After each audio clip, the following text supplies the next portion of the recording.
자, 오늘 우리에게 주신 하나님의 말씀은 사도행전 15장 35절에서 41절 말씀, 가나안 신자를 위하여 라고 하는 제목을 가지고 보도록 하겠습니다.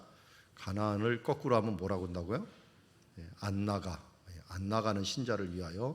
오늘 말씀이 딱 그 말씀을 주시는 것 같아요. 자, 우리 지난주에 안디옥 교회가 예루살렘 교회로 가서 거기에서 말씀을 듣고 또 이제 안디옥 교회 크게 부흥하는가 싶더니 이런 어려운 일들이 하나 생겼습니다. 그때 우리가 오늘 이 시대에 꼭 배워야 될 교훈이 무엇인가 하는 것들을 한번 35절부터 41절 말씀을 통하여 보도록 하겠습니다. 한 절씩 교독합니다. 바울과 바나바는 안디옥에서 유하며 수다한 다른 사람들과 함께 주의 말씀을 가르치며 전파하니라. 며칠 후에 바울이 바나바로 말하되 우리가 주의 말씀을 전한 각성으로 다시 가서 형제들이 어떠한가 방문하자 하고, 바나바는 마가라 하는 요한도 데리고 가고자 하나 바울은 밤빌리아에서 자기들을 떠나 함께 일하러 가지 아니한 자를 데리고 가는 것이 옳지 않다 하여 서로 심히 다투어 피차 갈라서니 바나바는 마가를 데리고 배 타고 구브로로 가서 바울은 신라를 택한 후에 형제들에게 주의 은혜의 부탁함을 받고 떠나 같이 읽습니다. 수리아와 길리아로 다니며 교회들을 견고하게 하니라. 아멘. 자, 이제 1차 전도여행이 끝났고 1차 전도여행 여행 후에 무엇으로 구원을 받는가 하는 큰 문제가 끝나서 예루살렘 교회를 통해서 바울과 바나바의 복음이 인정받는 아주 큰 일이 있었습니다. 만약 이때 인정을 받지 못했다면 바울과 바나바의 사역은 1차 전도행뿐만 아니라 2차, 3차도 잊지 못했을 것입니다.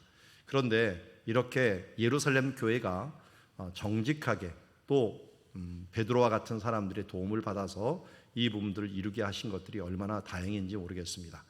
그래서 안디옥 교회에 유하면서 수다한 사람들과 함께 주의 말씀을 가르치며 전파하면서 원래 교회에서 더욱더 크게 또 더욱더 강건하게 교회를 세워나가게 되었습니다. 그런데 며칠 후에 바울이 말을 합니다. 바나바더러 우리가 주의 말씀을 전한 각성으로 다시 가서 형제들이 어떠한가 방문하자. 한마디로 이 멀리 떨어져 있는 형제들이 한 번 전하고서 되지 않는다는 걸 너무나도 잘 알았고, 사람들이 그 몇 주 동안 받은 그 말씀을 가지고 그들이 성장하는 일들에 있어서 건강하게 성장하는 것은 굉장히 위험합니다. 그래서 서로 견제하고 신방하고 바른 말씀들이 갈 수 있도록, 특별히 우리 갈라디아서에도 나오지만 이 갈라디아 지역이 이 하나님의 말씀을 은혜로 구원을 받고 믿음으로 구원받는다는 걸 배워놓고서도 육체로 돌아가서 율법을 지키는 일들에 대해서 열심을 내고 또 구원 얻는 부분들을 어떤 행위로서 구원 얻는 것처럼 생각을 하는 사람들이 제법 있었기 때문에 우리가 가서 빨리 각성으로 가서 다시 형제들이 어떤가 점검을 해야 된다 하는 것입니다. 우리 교회에서 자주 나오고 또 사람들이 계속 접촉을 하지 않으면 일어나는 일들이 바로 이런 것들입니다. 자기 혼자 믿으면 이상한 종교가 돼버립니다. 내가 복음이 돼버리죠. 이게 누가복음, 마태복음 이런 게 아니라 어느 순간에 내가 복음이 돼갖고 내 마음대로 믿는 사람들이 되는 것들이 이 세계 기독교 역사 가운데 있기 때문에 교회는 그래서 수시로 서로 견제하면서 서로 점검하면서 나가는 공동체를 이루게 되었습니다. 이것을 바울이 제안을 했고 이것이 얼마나 중요한가 하는 부분들은 바울은 삶을 통해서 계속 보여줬습니다. 그래서 편지를 통해서 방문을 통해서 한 번 전도한 지역은 반드시 한 번 더 이상 방문하게 되는 걸 봅니다. 예를 들어서 3차 전도행 때 전도했던 아시아 지역은 그가 로마로 끌려가는 다음에 가질 못했어요. 그러다 보니까 뭘 보냈어요? 옥중 서신이라는 걸 보냈어요. 그것도 부족해서 옥중에서 잠시 풀려났을 때 다시 밀레도와 그리고 에베소 쪽으로 가면서 사람들을 남겨놓으면서 그들을 굳세게 했던 것을 보게 됩니다. 그래서 교회는 서로 돌보면서 서로 견제하면서 우리들의 신앙을 건강하게 만들어가는 것입니다. 어떤 사람들은 불편하게 왜 그러느냐, 교회도 마찬가지죠. 이런 부패한 공동체에 못 있겠다 해갖고 떨어져 나가는 사람들이 있어요. 교단을 탈퇴하기도 하고 또 교회적으로 탈퇴하고 교회에서 탈퇴해갖고 그냥 혼자 믿는 사람들이 있는데, 그러면 그 사람들이 잘 되냐? 그게 아니더라고요. 더 안 좋아지는 결과를 가져더라고요. 가정이 불안하다 그래서 가정에서 뛰쳐나와갖고 나 혼자 아름다운 가정을 만들 거야 라고 했지만 나중에 보면 더 안 좋은 가정을 만들 경우들이 많은 것을 보게 됩니다. 이처럼 교회가 건강하려면 서로 견제하고 서로 신방하고 서로 세워주는 일들이 필요합니다. 우리 지난주도 보았지만 장로님들의 역할 중에 하나의 역할이 뭐냐면 신방이라고 하는 역할입니다. 그래서 성도들을 돌아보는 역할들이 해야 되는 것들이 장로들의 역할인 것처럼 우리 권사님들이라든지 우리 순장님들이 해야 되는 역할 중에 하나가 서로를 돌아보고 방문하면서 그들을 편지로 또한 신방으로 세우는 일들이 무엇보다 중요하다 하는 것들을 알려주고 있습니다. 자, 이렇게 말하자 바나바는 동의를 했습니다. 그런데 문제는 누구를 데리고 가느냐 하는 문제예요. 동역자에 대한 문제입니다. 동역자의 문제인데 마가라 하는 요한도 데리고 가자 바나바가 얘기를 했는데 바울은 반대를 했죠. 왜냐하면 밤빌리아라고 하는 곳에서 자기들을 떠나 함께 일하러 가지 아니한 자를 데리고 가는 것은 옳지 않다라고 얘기합니다. 사도행전 13장 13절에 바울과 및 동행한 사람들이 바보에서 배를 타고 밤빌리아에 있는 버가에 이르니 요한은 그들에게서 떠나 예루살렘으로 돌아갔다. 우리 지지난주에 보았던 말씀 중에 하나입니다. 이 말씀처럼 한 번 이 공동체를 버린 사람들을 다시 데리고 간다라고 하는 것들은 쉬운 일이 아닙니다. 사람들마다 습관이 있는데 실패하는 습관이 있는 사람들이 있고 성공하는 습관이 있는 사람들이 있어요. 그리고 잘 보면 성공하는 습관들은 이 어려움을 이겨나가는 습관들을 잘 가지고 있어요. 그런 어떤 이 마인드가 그런 사람들이 있어요. 긍정적인 마인드로 항상 가는 사람이 있는 반면에 항상 부정적인 마인드로 가는 사람들이 있어요. 그런데 오늘 사도 바울은 이런 마가가 그 당시에도 우리 공동체에 얼마나 힘을 빠지게 만들었는지 그를 데리고 가다 또 어려움을 당하게 된다. 그래서 아마 바울은 파송을 했던 예루살렘 교회에서 파송을 했던 실라를 데리고 가자 해서 실라를 가고 마가는 안 된다라고 얘기합니다. 여러분 어떤 것이 옳을까요? 마가를 데리고 가는 것이 옳을까요? 아니면 마가를 데리고 가지 않는 것이 옳을까요? 빌레몬서 1장 22절에 보니까 자신의 동역자를 이야기할 때 마가를 얘기하고 있습니다. 마가, 누가 이런 사람들을 동역자로 얘기하고 있고요.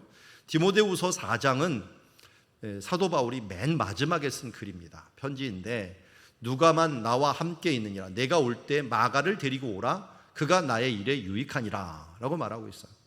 베드로전서 5장 13절에 택하심을 받은 이 바벨론에 있는 교회가 너에게 문안하고 내 아들 마가도 그리하느니라.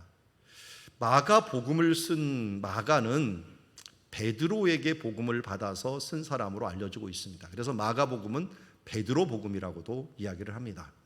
그런 지금도 이집트에 있는 알렉산드리아라고 하는 곳에 가면은 마가 기념교회가 있습니다. 마가 복음을 그들에게 기록해 주면서 복음을 전한 사람으로 알려지고 있습니다.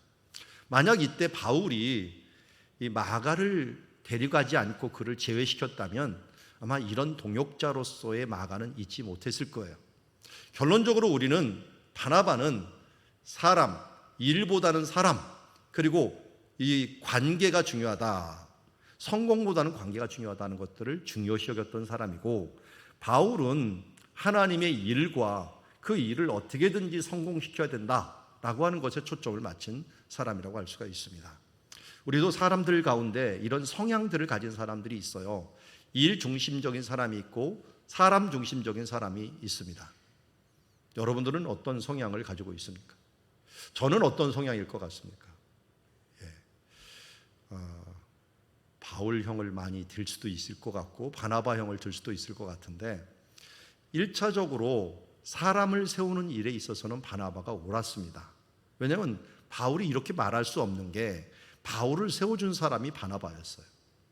그가 예루살렘 교회에서도 세워주었고 안디옥 교회에서도 바울을 데리고 와서 세워주었습니다. 그가 예전에 핍박자여 박해자였다는 것들을 알면서도 불구하고 그 사람과 관계를 가질 수 있도록 만들어준 것들이 바로 여기에 있는 바나바가 했던 일입니다. 이번에도 결론적으로는 우리가 디모데후서 베드로전서를 보았지만 이 마가복음이 나올 수 있도록 도와준 사람이 바나바였다라는 것입니다. 그래서 나중에는 베드로 옆에 다니면서 그의 통역관이 될 정도로 이 마가는 훌륭한 일꾼으로서 서게 되었고, 여기에 있는 바울도 동역자다, 내게 요긴한 사람이다, 내게 유익한 사람이라고 인정할 수가 있었던 것을 보게 됩니다. 자, 그러면 전도 여행을 그 다음부터 시작을 하면은 누구 이름으로 전도 여행이 시작이 돼야 됩니까? 바나바가 옳다고 한다면 바나바 열전이 기록되어야 되겠죠. 그러니까 바울의 전도 여행이 아니라 바나바의 전도 여행이 돼야 돼요. 1차 전도 여행 때 바나바도 같이 갔고 2차도 바나바가 옳았다면은 바나바의 전도 여행이 돼야 되는데 성경은 바울의 전도 여행이 되었다라고 얘기를 합니다. 왜 이렇게 얘기를 할까요? 그게 바로 39절의 첫 번째 요인을 보여주고 있습니다. 서로 심히 다투어 피차 갈라서니. 이 다투는 것도 뭐 여러 이유가 있겠지만 우리가 이런 다투음에 대한 부분들은 뭐 교회를 쪼개 나가는 것도 아니고요, 일을 어떻게 하느냐 하는 효과적인 부분들을 갖고 다툴 수는 있습니다. 그런데 문제는 바나바는 마가를 데리고 배 타고 구브로로 가버렸습니다. 이 뉘앙스 중에 뭐가 있냐면 화가 나 있구나 하는 뉘앙스가 있어요. 바나바가 화가 나갖고 바울과 못 해먹겠다 하면서 마가를 데리고 떠나게 됩니다. 구브로는 왜 이렇게 구브로를 먼저 가려고 했느냐? 구브로는 바나바의 고향이자 마가의 고향이었어요. 둘 다의 고향이었으니까 고향을 복음화시키려고 하는 그런 마음들, 굉장히 좋은 부분이었죠.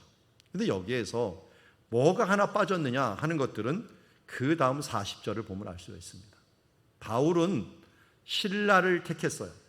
실라는 예루살렘 교회에서 보낸 사신입니다. 바울과 바나바만 가면은 그들의 말을 믿지 못할까 봐 예루살렘에서 신뢰할 만한 사람 2명을 보냈는데 그 사람 중에 하나가 실라였어요.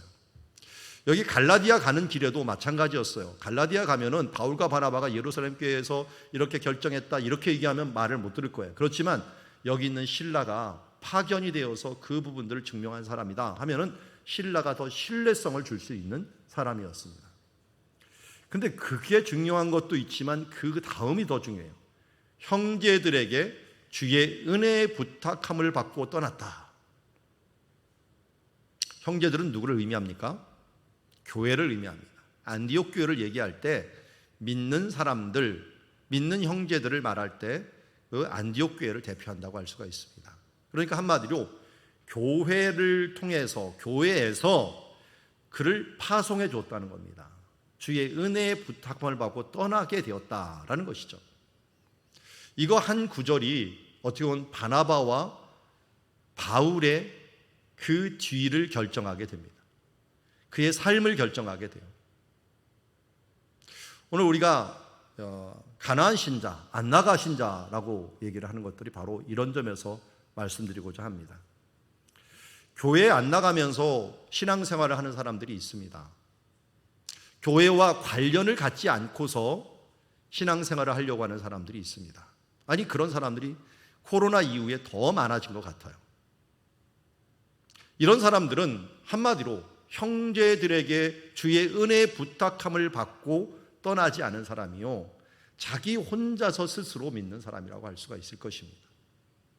예수님께서는 승천하실 때 예루살렘을 떠나지 말고 하면서 공동체에게 예루살렘을 떠나지 말라고 하는 것은 교회를 떠나지 말라고 하는 것이었어요.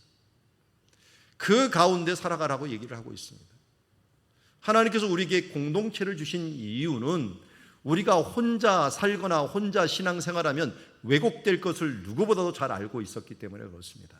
그래서 하나님께서 우리에게 주신 최초의 기관은 아담이라고 하는 한 사람이 아니라 아담과 함께 하와라고 하는 한 가족을 주었습니다. 가족은 서로 만나서 서로 견제하면서 살아갑니다. 여러분, 혼자 청년 때 살다 보면은 무슨 생각을 가끔 하냐면 나 잘난 맛에 사는 때가 자주 있습니다. 나 정도면 됐지 하면서 뭐 이 정도면 살만하지 라고 하는 생각을 하는데, 누군가와 같이 살면서 내가 얼마나 모난 존재인가 하는 것들을 계속 부딪히게 됩니다. 아예 좀 잘난 맛이 아예 없어지고 서로 부딪히면서 그러면서 배워가고 그러면서 서로 이 모난 부분들을 이제 깎아가는 그런 인생이 되게 하나님께서 만들어 놓았습니다. 가정이 그렇다면 가정에서 우리 교회라고 하는 공동체도 마찬가지입니다. 교회라고 하는 공동체에서 우리가 좋은 일들만 있을 거라고 생각하면 안 됩니다. 우리 가정은 이렇게 살아왔는데 신앙생활은 또 다른 가정을 보니까 우리가 이런 부분들이 모나고 이런 부분들은 잘하고 이런 부분들은 못하고 있구나 하는 것들을 서로 견제하면서 하나님 안에서 건강한 가정을 이룰 수 있고 건강한 그리스도인의 가정을 향하여 달려갈 수 있도록 만들어 놓은 것들이 또 교회 공동체입니다. 또 그뿐만 아닙니다. 우리 교회가 있고 교회가 연합하면서 또 활동을 하면서 우리 교회에 대한 모습을 또한 보게 됩니다. 지난주 예배 후에 뭐가 있었죠? 우리 청년들 모임이 있었습니다. 저도 CCTV로 다 보고 있었는데 잘 놀고 있더라고요. 예, 잘 먹고 잘 놀았는데 요번에 이제 거기 있는 목사님을 만나서 얘기하는데 당장 첫 번째 물어본 게 그러더라고요. 거기 잔디 다 망가진 거 아니냐고. 얼마나 세게 놀았으면 잔디가 다 망가지지 않았냐고 물어보더라고요. 그런데 요번에 이제 같이 활동을 가면서 느꼈던 것 중에 하나는 우리 교회는 정말 제가 내성적이라서 그러나요? 좀 내성적인 사람들이 많아요. 그런데 거기 참아름 교회라고 하는 것은 외향적인 사람들이 굉장히 많아요. 그리고 외향적인 청년과 내향적인 청년들이 만나니까 이게 또 시너지 효과를 발휘하는 것 같아요. 서로 배울 것들은 배우고 또 서로 깎일 것들은 깎이면서 서로 아름다운 공동체를 이루는 거 보면서 보기가 굉장히 좋았습니다. 여러분, 우리는 혼자 살 수가 없습니다. 사람인이라고 하는 그 글자도 마찬가지로 사람인도 서로 의지하며 살도록 하나님께서 만들어 놓았고, 교회도 혼자 우리 개교회 중심으로만 살아갈 수가 없고 가정도 마찬가지라는 걸 알아야 됩니다. 그래서 형제들 안에서 주의 은혜의 부탁함을 받고 서로 견제하고 서로 부탁을 하면서 세워가는 공동체가 우리가 하나님께서 기뻐하는 공동체요, 그게 수리아와 길리기아를 다니며 교회를 견고하게 하는 일들을 감당했다라고 하는 것을 우리에게 알려주고 있습니다. 가나안 신자를 향하여 오늘 우리에게 주시는 메시지는 아주 선명합니다. 교회 중심적으로 신앙생활을 해라. 이것은 예수님께서 사도행전 1장에 주시는 예수님의 명령이자 또 이 사도행전에서 맥으로 우리에게 주시는 것처럼 사도 바울조차도 이방 교회를 전도하면서 반드시 그것이 끝나면 예루살렘 교회에 와서 연합을 이루고 그 연합을 이룰 뿐만 아니라 또 신방을 하면서 서로 하나 되는 일들을 향하여 계속 해놓은 것을 보게 됩니다. 여러분, 하나님이 원하시는 가장 기뻐하는 일들이 무엇일까요? 하나님이 우리가 이 천만의 금을 드리고 또 천천의 양을 드리고 하나님께 헌신한들 하나님께 과연 영향력을 미칠 수 있을까요? 여러분, 우리 자녀들이 정말 최선을 다해서 물질을 주고 우리를 부하게 한들 우리가 어느 정도 시간이 지나면 사랑 없이 행하는 그들의 행동을 보면서 우리가 만족할 수 있을까요? 하나님 우리 아버지이십니다. 그리고 하나님께서는 우리 아버지고 우리가 자녀이기 때문에 자녀들이 사랑 안에서 잘 자라나기를 원하십니다. 좋은 관계를 가지고 또 그 관계 속에서 사회성을 가지고 또 깎이고 모난 것들을 같이 세워가면서 아름다운 관계 속에서 살아가기를 원하는 것이 아버지 되신 하나님의 뜻입니다. 그뿐만 아니라 그렇게 성숙된 가운데 아버지의 뜻과 함께 동행하며 살아가는 것, 무엇을 이루려고 하지 말고 그분과 함께 동행하면서 그의 뜻을 진행하려고 하는 것들이 아버지의 뜻입니다.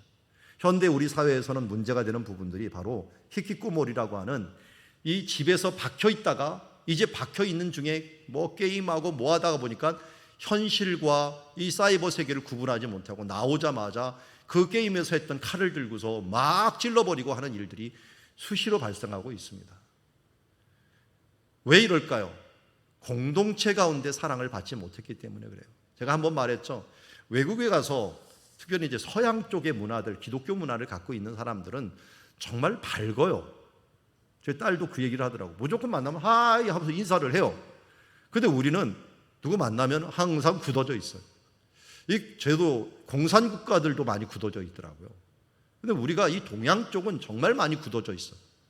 저도 이스라엘에서 유학을 했지만 아파트 이 엘리베이터에서 만나고 누가 만나고 지나가면 무조건 하이 샬롬 하면서 인사를 지나가는 너무 자연스러워요. 그런 가운데 사는 사람들은 절대 우울증 환자가 없습니다. 왜냐하면 모두가 자기한테 친절하게 해주거든요.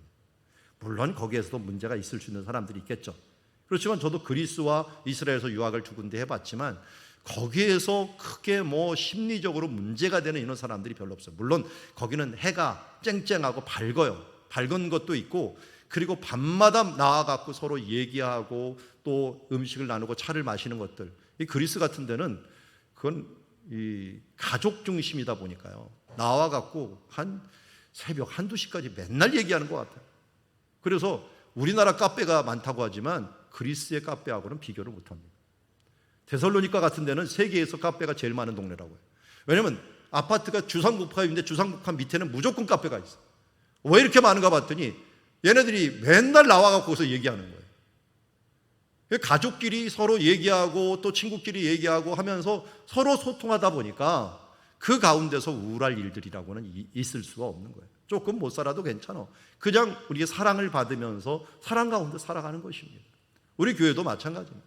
서로 인사하고 밝은 낯으로 서로에게 물어보고 안부를 물으면서 함께하는 공동체가 된다면 우리가 이 땅에서 힘들고 지쳐있는 모습들을 이길 수 있을 것입니다. 특별히 여러분, 교회에 한 번만 나오고서 신앙생활을 한다라고 하는 것들은 완전히 이거는 사기입니다. 생각을 해보세요. 168시간 중에서 1시간 나와갖고 예배드리고 나는 신앙인이다라고 말할 수 있을까요? 수요 예배도 나오고 그러면서 대화도 하고 그리고 새벽 예배도 어떻게 지나가다가 만나더라도 밝게 웃는 그 모습들 가운데 하나님과 소통하는 그런 모습들이 있지 않고 나 혼자 안 나가면서 혼자 있는 그 167시간은 안 나가고 1시간 나가서 내가 신자라고 말할 수 있는가? 여러분, 교회 중심의 신앙은 그런 신앙이 아닙니다. 가까이서 언제든지 교회를 가고 그리고 언제든지 교회 성도들과 함께 교제를 가지면서 하나님의 나라 교회 중심의 나라를 이루어가는 것이라 할 수 있습니다. 바나바가 옳았습니다. 그렇지만 옳지 못했습니다. 처음에는 옳았을지 모르지만 공동체라는 것을 무시하고 행하였던 것은 그의 삶이 메인라인으로 가야 되는데 메인라인에서 곁길로 빠지는 결과를 가졌습니다. 여러분의 인생은 어떻습니까? 하나님께서 허락하신 이 정로를 걸어야 되는데 많은 사람들이 정로를 걷지 못하고 자기 소견에 오른 대로 걷다가 나중에는 이름도 없이 빛도 없이 그냥 하나님하고 상관없는 삶들을 살아갈 때가 너무나도 많이 있다는 것입니다. 여러분, 하나님이 원하는 삶, 하나님이 뜻하는 공동체와 함께하는 삶을 살아가기를 원합니다. 코로나로 인하여서 너무 많은 사람들이 자기 소견에 오른 대로 혼자서 예배드리고 사이버로 또 인터넷으로 예배드립니다.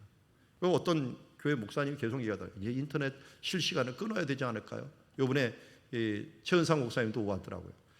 우리 교회 아이가 있는 애가 있는 집이 있는데 그 집이 어린아이가 있다 보니까 유아실이 없어갖고 왔다 갔다 하다 보니까 애들이 안 되겠다라고 그냥 집에서 실시간으로 예배드리는데 이거 실시간을 없애야 되나요? 제가 그랬습니다. 실시간 없애면 다른 교회 갑니다. 그 사람의 신앙을 바로 세우는 것이 중요하지 이거 안 됐다고 저거 안 됐다고 없애버려고 필요 있는 것은 아닙니다. 물론 실시간이라고 하는 것들은 어렵고 힘든 사람을 위해서 꼭 필요한 제도입니다. 그렇지만 그것이 할 수 있는데도 하지 않는 사람들이 있다면 그것은 이 가나안 신자하고 다를 바가 없는 신앙이라고 할 수 있을 것입니다. 예수님께서 우리에게 명령하였듯이 함께 모여서 두세 사람이 모여 기도하는 곳에 내가 너와 함께 할 것이다 그랬어요. 최소한 두세 사람이에요. 혼자 기도하는 곳에 내가 너와 함께 할 것이라고 말한 게 아니라 함께 가정이 모이고 교회가 모이고 함께 모여서 기도할 때 내가 너희와 함께 한다고 임마누엘 하겠다고 얘기했습니다. 그리고 교회 천국의 열쇠를 누구한테 준다고 그랬습니까? 베드로한테 준다고 하지 않았어요. 그런 신앙을 고백한 공동체 교회에게 천국의 열쇠를 준다고 했어요. 우리가 천국의 열쇠, 하나님께서 응답하는 열쇠는 교회 공동체가 함께 기도할 때 일어나는 역사다라고 하는 걸 알고 우리가 혼자서 예배드리는 사람들을 향하여 설득하고 어떻게든지 교회 중심적이고 교회라는 게 뭡니까? 함께 모이는 공동체잖아요. 그래서 예수님이 마지막에 우리에게 주신 예식이 뭡니까? 성찬식이에요. 성찬식은 모여야지 성찬식을 하지 혼자서 어떻게 성찬식을 하겠습니까? 그래서 다음 주에도 우리가 성찬식이 있지만 성찬 공동체를 잇는다든지 성령을 받을 때라든지 모두 다 하나님께서 모여 있을 때 가능했다는 거예요. 뭐 아브라함은 혼자였느냐? 아니에요. 아브라함 롯도 있었고 이 사라도 있었고 318명이라고 하는 군사들이 같이 있는 공동체였습니다. 이삭도 마찬가지고요. 모두 공동체를 이루고 살았던 족장들이었다는 것을 우리가 잊지 말아야 됩니다. 그래서 하나님 나라 앞에서 우리가 함께 모여 예배하고 힘들더라도 내가 깎이고 또 다른 사람을 세우고 하면서 아름다운 하나님의 나라를 이루어내는 주님의 자녀들이 되기를 주의 이름으로 축원합니다. 기도하겠습니다. 하나님 아버지, 자기 소견에 오른 대로 살아가는 세상입니다. 조금만 부담스러우면 그들은 자기 욕심대로 자기 멋대로 신앙생활을 하기 쉬운 이 모습이 우리들의 모습입니다. 하나님, 오늘 바나바가 그렇게 훌륭했는데도 불구하고 교회에 중심적으로 행하지 않음으로 말미암아 그의 인생이, 그의 전도 여행이 성경에서 사라져 있는 모습을 봅니다. 하나님의 역사에 소외되는 인간이 되지 말고 하나님의 역사에 동행하는 자가 될 수 있도록 도와주시옵소서. 우리가 모나고 조금 힘들더라고, 조금 더 불안하고 좀 못났더라도 교회 중심적으로 살아가면서 주님의 나라를 이루어 나아갈 수 있는 주의 자녀들이 될 수 있도록 축복하여 주시옵소서. 오늘도 이제 바울의 교회의 부탁함을 받고 형제의 부탁함을 받은 이 모습을 통하여 오늘도 이 가나안 신앙으로 정말 너무 많은 사람들이 이제 인터넷상에서 예배드리고 있고 가정에서 혼자 예배드리고 있는 많은 사람들이 있는 이 시대 때 그들을 속히 깨워 하나님 안에서 온전히 예배하는 자들로 서 나갈 수 있도록 축복하여 주시옵소서. 그리하여 자기 중심적이 아니라 하나님 중심적인 신앙생활, 하나님이 세워진 공동체 중심적인 신앙생활을 해 나갈 수 있는 우리가 되게 하여 주시옵소서. 예수님의 이름으로 기도드리옵나이다.